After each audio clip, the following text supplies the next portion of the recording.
Widow pension এবং disability pension রয়েছে, তার মোটামুটি আমাদের ডেটাবেসে 179-এর মতো এমন বেনিফিশিয়ারিজ আছে যারা 90+ অথবা ডিসেবল, যারা বাড়ি থেকে মানে ব্যাংকে গিয়ে টাকা তোলার মতো ক্ষমতা নেই।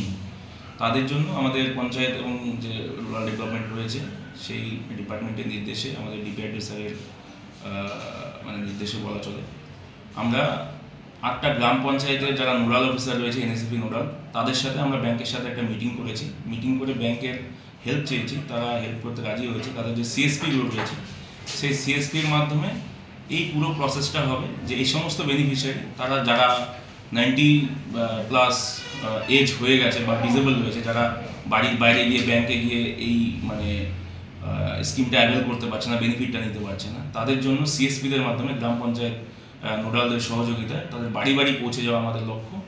এবং সেই কাজই চালু হয়েছে। সম্প্রতি আমাদের জাকিরপুর গ্রাম পঞ্চায়েতের সেক্রেটারি অরুন্ধতী ম্যাডাম রয়েছেন, ওনারা গিয়ে এই কাজটা শুরু করেছেন। ধীরে ধীরে আমাদের কুমারগঞ্জ ব্লক জুড়ে যে 179 বেনিফিশিয়ারি রয়েছে এনএসএপি, সবার বাড়িতেই আমাদের লোক পৌঁছে যাবে ব্যাংকের আধিকারিকদের সাথে।